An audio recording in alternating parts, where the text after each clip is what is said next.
Marissa, what are we making today? We are going to show you how to make the best shepherd's pie you'll ever have.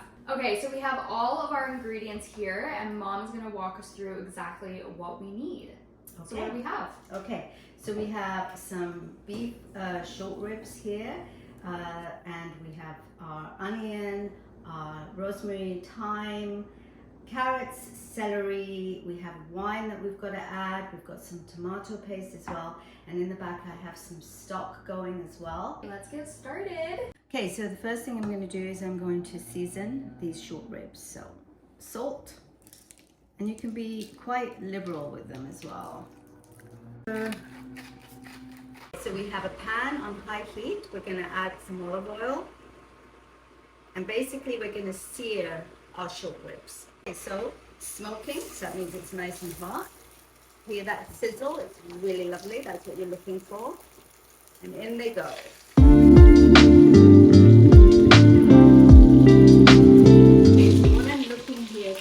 Is I want to make sure that they're really browned on the other side. You see that? Perfect, right? So let's turn them over now and go let that happen on the other side as well.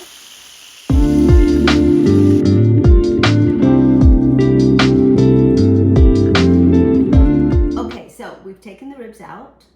Right now I'm going to chop up some carrots and some celery and a little bit of onion as well, to saute in the pan with all those juices. Before that though, we're going to deglaze the pan with some red wine. Okay, so I'm going to chop up the carrots. They don't have to be a specific size or anything like that. I'm just chopping them very casually because they will really cook down during this whole process. We also have some celery. Same idea, re-chop. Okay, so half an onion or thereabouts. Again, same idea, just roughly chop this onion. You don't have to be precious about it. Now we're going to deglaze the pan. So a little bit of wine. Get all of those lovely little bits at the bottom. Adds so much flavor again. We're going to add our vegetables that we chopped up. So the onions are going in, the carrots and the celery is going in.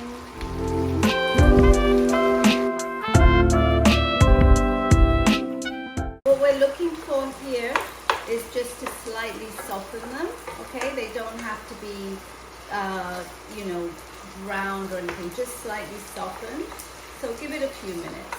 Okay, so while we're waiting for the vegetables to cook down, we've got about half a cup of water, a heaping teaspoon of tomato paste, and I'm just going to mix that up. And we're going to add it to our vegetables when they've cooked down.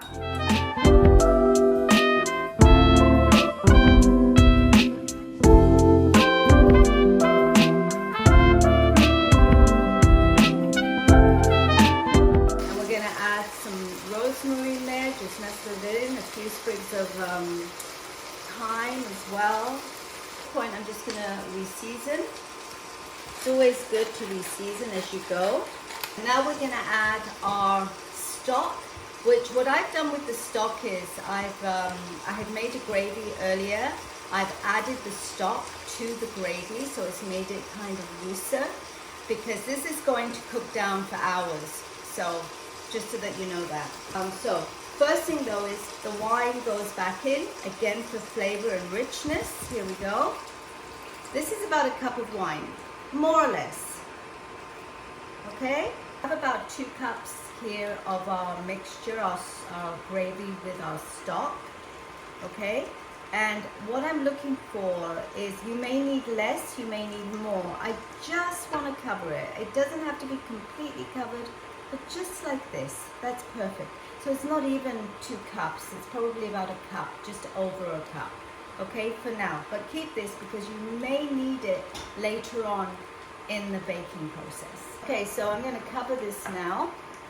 Make sure that everything's nestled in really nicely. We're going to cover this and I'm putting it in the oven now to do its thing. So I'm going to check on it every, I don't know, 45 minutes or so. If you see that it's reduced quite a bit, add more of your stock mixture. While our beef is braising, I'm going to get started on the mashed potatoes. That's going to top our beef. I'm going to peel about 5 or 6 medium-sized potatoes. Okay, so I've got cold water here. I'm going to add just a little bit of a level teaspoon of salt to it.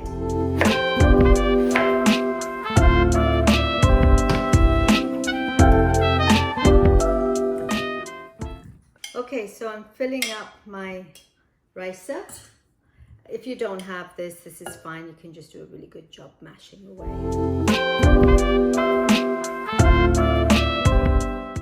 Our potatoes look lovely, huh? So now we're going to add the good stuff. Okay, don't be shy. We have some butter here. Butter, extra flavorful, extra rich. We're going to add some cream.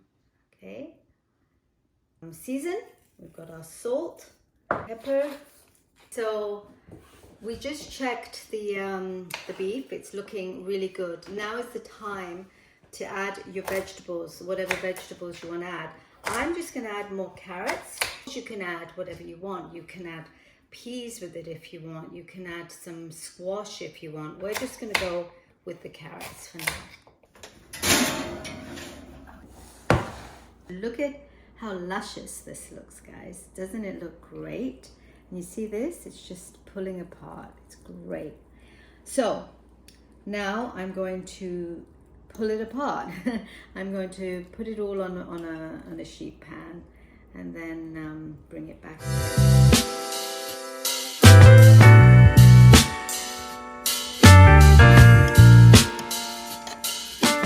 So right now I'm just getting rid of the bones that have just come right off the meat.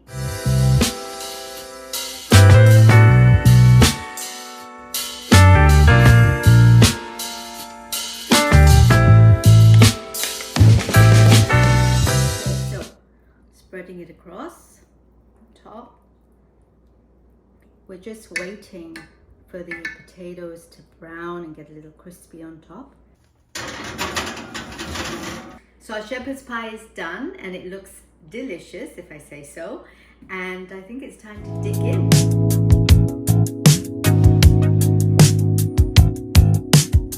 Okay, this looks so good and I think we're ready to try it. Let's dig in. All right, let's do it. Ready? Let's go for it. That is so good. It's delish. The meat So is good. super tender. It's so good. And you know, I know that usually shepherd's pie is made with minced meat and stuff like that, but I much prefer it like this. It takes a bit longer, but it's really worth the extra time. That's so good. Oh my it's goodness. so good. If you want the recipe to this incredible shepherd's pie, then we just posted it to our blog. I'll leave the link down in the comment section or description section. So make sure to check that out. We also have a ton of other recipes on there, so it's really, really good to check out. Also, make sure to follow us on Instagram and TikTok as well. We share all the behind the scenes on Instagram. We do. So go check us out over there. We also share so many other recipes on those channels as well. So make sure to follow us. Thank you so much for watching. Bye. And we'll see you next time. Bye. Bye.